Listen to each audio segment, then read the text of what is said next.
रणवीर बहुत खुश था। उसका पुराना दोस्त आकाश वापस शहर में आया था। कॉलेज में दोनों पक्के दोस्त थे। सालों बीत गए और दोनों के बीच दूरी बढ़ गई। फिर भी आकाश को फिर से देखकर पुरानी यादें ताजा हो गई। वे अपने पसंदीदा कैफे में मिले, पुराने दिनों को याद करते हुए। आकाश रणवीर की सफलता में सच्ची दिलचस्पी दिखा रहा था। वह रणवीर के टेक स्टार्टअप इनोवेटेक के बारे में बहुत उत्सुक था। आकाश ने कंपनी के इनोवेटिव प्रोजेक्ट्स के बारे में घंटों पूछताछ की। वो सब कुछ जानना चाहता था, टेक्नोलॉजी, क्लाइंट्स, यहां तक कि उनके फ्यूचर प्लान्स भी। रणवीर अपने दोस्त के उत्साह में अंधा होकर हर डिटेल बता दिया। उसे आकाश पर पूरा भरोसा था। उसे पता नहीं था कि उसका भरोसा गलत जगह पर है। कुछ दिनों बाद इनोवेटेक पर हमला हुआ। उनके सिस्टम्स क्रैश हो गए, कॉन्फिडेंशियल डेटा लीक हो गया। यह एक प्लान्ड साइबर अटैक था। रणवीर बहुत दुखी था। इसके पीछे कौन हो सकता है? उसका दिमाग उत्तर खोजने की कोशिश कर रहा था। तभी उसे अचानक ख्याल आया, आकाश। यह ख्याल उसके पेट में चोट की तरह लगा। क्या उसका पुराना दोस्त इस धोखे के लिए जिम्मेदार हो सकता है? आकाश के शामिल होने का विचार रणवीर को परेशान कर रहा था। उसे यह एहसास हो रहा था कि उसका दोस्त कुछ छुपा रहा है। आकाश के आने का टाइम, इनोवेटेक में उसकी गहरी दिलचस्पी, यह सब कुछ बहुत कन्वीनियंट लग रहा था। रणवीर को सबूत चाहिए था, लेकिन बिना पक्के एविडेंस के वह पुलिस के पास नहीं जा सकता था। मजबूर होकर रणवीर ने अपने पुराने कॉन्टैक्ट माया से संपर्क किया, जो एक मशहूर साइबर सिक्योरिटी एक्सपर्ट थी। रणवीर ने अपने डाउट्स माया को बताए। माया मदद करने को तैयार हो गई। उसे लग रहा था कि इस कहानी में कुछ और भी है। माया ने काम शुरू कर दिया। उसकी उंगलियां कीबोर्ड पर चलने लगीं, क्योंकि वो इनोवेटेक के कॉम्प्रोमाइज्ड सिस्टम्स की जांच कर रही थी।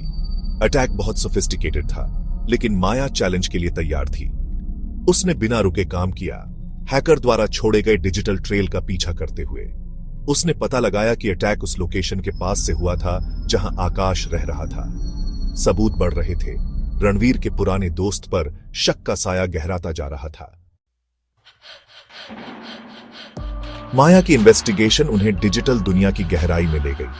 हैकर बहुत क्लेवर था, अपने निशान केयरफुली मिटा रहा था, लेकिन माया भी हार मानने वाली नहीं थी।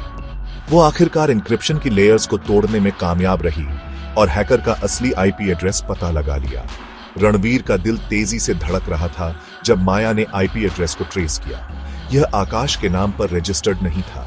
इसके बजाय एड्रेस उन्हें एक ऐसे नाम तक ले गया जिसे रणवीर नहीं पहचानता था, विक्रम सिंह। विक्रम सिंह कौन था और वो इनोवेटेक को टारगेट क्यों करेगा? रणवीर और माया ने और खोजबीन की, विक्रम और रणवीर की कंपनी के बीच किसी भी कनेक्शन को ढूंढते हुए।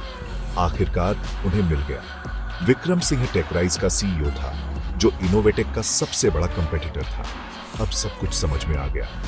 टेकराइज इनोवेटेक की सफलता से डरकर कॉर्पोरेट एस्पियोनेज का सहारा लिया था। रणवीर को बहुत गुस्सा आया। वह विक्रम सिंह को इसकी सजा देगा। रणवीर ने विक्रम का सामना करने की तैयारी कर ली, सबूत इकट्ठा किए और लीगल केस तैयार किया। लेकिन जैसे ही वह एक्शन लेने वाला था, माया ने फोन किया। उसकी आवाज में घबराहट थी। रणवीर, मुझे कुछ मिला है। विक्रम सिंह का एक भाई है, उसका नाम है आकाश। यह खुलासा रणवीर पर बिजली की तरह गिरा। आकाश सिर्फ एक पुराना दोस्त नहीं था, वह विक्रम सिंह का भाई था। अब सब कुछ साफ हो गया। आकाश को रणवीर की सफलता में कोई दिलचस्पी नहीं थी। वह अपने भाई के मलिशियस प्लान के लिए इंफॉर्मेशन इकट्ठा कर रहा था। रणवीर ने धोखा महसूस किया। उसका भरोसा उस इंसान ने तोड़ दिया जिस पर उसे सबसे ज्यादा भरोसा था। लेकिन गुस्से और निराशा के बीच उसके अंदर एक नया संकल्प जागा। वह वापस लड़ेगा। वह विक्रम और आकाश के ट्रेचरी का पर्दाफाश करेगा। अब यह सिर्फ इनोवेटेक की बात नहीं थी, यह जस्टिस की बात थी।